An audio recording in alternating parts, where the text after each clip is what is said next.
뉴젠. 샬롬, 뉴젠 중등부 고등부 친구들 한 주 잘 지내고 있나요? 오늘도 하나님의 말씀을 통해 우리 청소년부 친구들에게 하나님의 은혜가 충만하길 소망합니다. 오늘은 지난 주일에 배운 가스펠 프로젝트 신약 4권 4과 스데반 끝까지 예수님을 따르다를 함께 나누고자 합니다. 여러분, 우리는 때로는 어떤 것을 위해 다른 고통이나 힘듦이나 불편함을 감수할 때가 있습니다. 예를 들어 살을 빼기 위해 먹고 싶은 것을 참고 힘들지만 운동을 한다던가, 아니면 더 좋은 성적을 위해 노는 것을 포기하고 그 시간에 공부를 한다든가, 다른 사람들은 이렇게 다양한 목적을 위해 자신의 편안과 기쁨과 즐거움, 잠, 때로는 안정까지도 포기하기도 합니다. 이러한 것을 만족지연이라고 부르는데요. 어떤 특정한 즐거움을 피하는 것이 장기적으로 보았을 때 더 많은 기쁨과 즐거움을 가져다 주기 때문에 그것을 피하는 의식적인 결정을 가리키는 말입니다. 어떤 의미에서 그리스도인들은 만족지연이라는 개념에 따라 행동하고 있습니다. 우리 모두가 함께 하나님 나라에서 영원히 누릴 기쁨을 위해 살아가고 있기 때문입니다. 특히나 어떤 사람들은 박해를 받더라도 영원한 소망과 기쁨을 위해 감수하고 있습니다.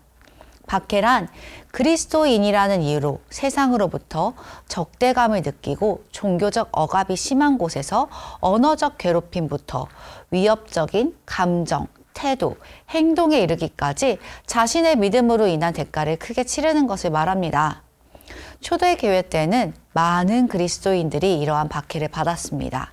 오늘 본문인 사도행전 6장에서 7장에는 스데반의 이야기가 나옵니다. 그는 예수님을 전한다는 이유로 박해를 당했습니다. 스데반은 성령으로 충만하여 유대인들에게 예수님을 전하고 기적과 표적을 행했습니다. 그러자 그는 유명해졌고 그와 논쟁을 벌이고 싶어하는 사람들의 주목을 받았습니다. 그들은 스데반이 예수님에 대한 간증을 그만두길 바라며 논쟁을 했지만 스데반은 하나님께서 주신 지혜와 성령으로 말해 그들이 능히 당하지 못했습니다. 그러자 스데반은 유대교 지도자들이 모인 사내들인 공회에 불려갔습니다. 스데반을 공격하던 사람들은 비겁하게 그의 설교와 가르침에 관해 거짓말을 했습니다. 바로 스데반이 모세와 하나님을 모독했다고 한 것입니다. 그러자 공회 앞에서 스데반은 오히려 그들에게 설교를 했습니다. 딱 유대인 맞춤형 설교로 하나님이 거하시는 이 성전에 대해 말하며 그 하나님이 이스라엘로 돌아오셨고 이번에는 성전에 나타나시지 않고 피와 살이 있는 사람으로 오셨는데 그 의로운 일에 그들이 죽였다고 말했습니다. 그러자 이 설교를 들은 사람들이 마음에 찔려 분노했습니다. 그는 박해가 심해져도 굴복하지 않고 오히려 하늘을 우러러보며 하나님의 영광과 하나님 오른편에 계신 예수님을 보았습니다. 결국 분노한 사람들이 스데반에게 달려들어 그를 성 밖으로 내치고 돌로 쳤습니다. 스데반이 이렇게 박해로 인해 생의 마지막을 맞이하고 있을 때 그는 오히려 그들을 위해 기도했습니다. 주 예수여, 내 영혼을 받으시옵소서. 주여, 이 죄를 그들에게 돌리지 마시옵소서. 스데반은 그렇게 말하고 하나님의 품에 안겼습니다. 그가 끝까지 이렇게 기쁨과 경배로 외칠 수 있었던 것은 성령이 충만하여 부인할 수 없는 분명한 예수님의 주권을 보았기 때문입니다. 이처럼 교회의 역사에는 예수님을 증언하면서 성령님이 주신 담대함으로 고난과 죽음을 맞이했던 그리스도인들의 이야기가 가득합니다. 많은 사람들이 적대적인 사람들에게 복음을 전하다가 죽었습니다. 그러나 이러한 고난은 복음이 퍼지는 것을 늦추지 못했습니다. 오히려 이러한 고난과 순교를 통해 교회는 더욱 강하고 풍성하고 깊게 세계 각지에 뿌리를 내리고 자랐습니다. 우리나라도 그러한 곳 중 하나입니다. 우리나라 최초로 온 선교사는 제대로 선교 활동도 하지 못하고 순교했습니다. 그러나 그가 잠깐 왔었던 1차 선교 여행 당시에 반포한 성경이 서해안에서 평안까지 퍼졌고, 그가 순교할 당시 자신을 죽인 박충권에게 건넨 성경으로 인해 박충권은 예수님을 믿게 되었고, 이 이후에도 그 박충권으로 인해 그리고 그가 남긴 성경으로 인해 많은 사람들이 하나님을 믿게 되었습니다. 참고로 이 선교사님의 이름은 토마스 선교사님입니다.